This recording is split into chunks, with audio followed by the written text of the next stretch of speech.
Olá pessoal, sejam bem-vindos ao CompactCast, o seu podcast compacto que descomplica o mundo financeiro. Sou eu novamente, o Fernando Franklin, e hoje vamos falar de um assunto um pouco mais profundo, a análise de balanço de empresas.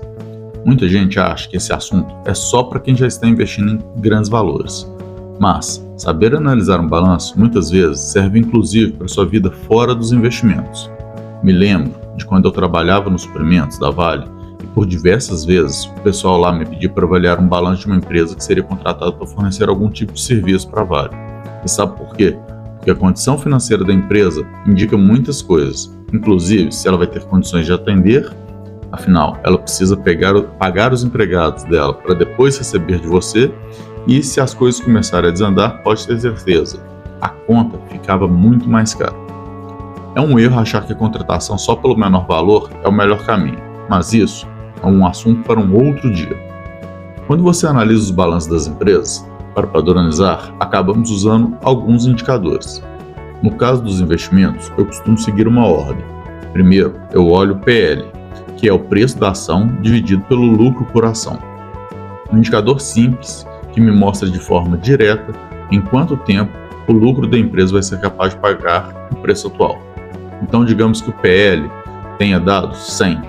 Isso significa que o lucro que a empresa gera hoje vai demorar 100 anos para gerar o preço da ação.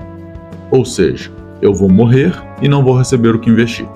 Se for negativo, significa que nem lucro a empresa dá. Mas qual o PL ideal? Bom, o PL ideal é sempre o menor possível, mas eu gosto de trabalhar com um PL menor que 10. Acho 10 anos um tempo razoável. Mas isso não significa que eu não compro empresas com PL maior que 10. Inclusive, outro dia comprei uma que o PL é negativo.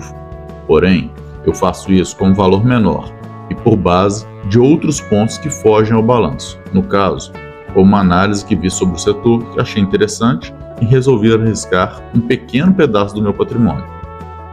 Mas voltando ao balanço, gosto muito de olhar o endividamento da empresa. Temos um indicador dívida total bruta dividido pelo patrimônio líquido. Quanto menor, menos endividada é a empresa.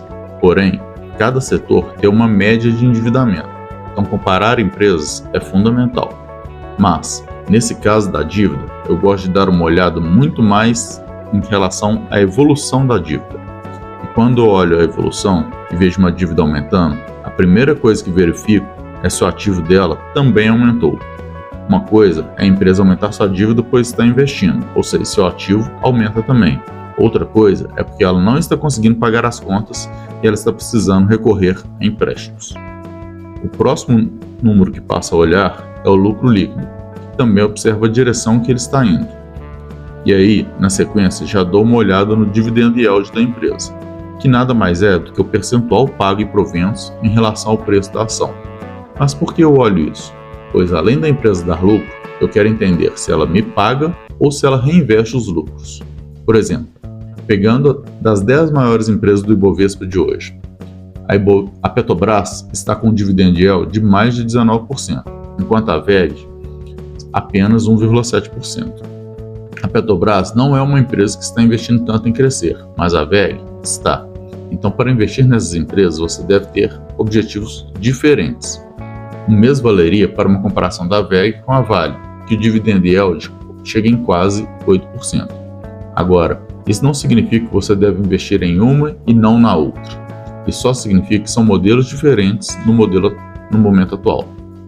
Pois, se você olhar o ROA, que é o Return on Assets, ou em português claro, Retorno sobre Ativos, que avalia a eficiência com que uma empresa está utilizando seus ativos para gerar lucro operacional, o ROIC, que é o Return on Investment Capital, que é, em português, Retorno sobre o Capital Investido, que avalia a eficiência com que a empresa utiliza o capital investido para gerar lucros, e o ROI, Return on Equity, ou, em português, Retorno sobre o Patrimônio Líquido.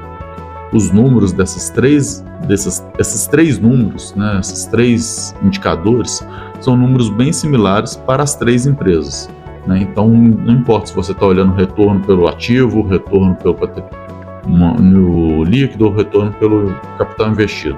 O retorno é parecido, apesar do dividend yield ser completamente diferente em relação às três.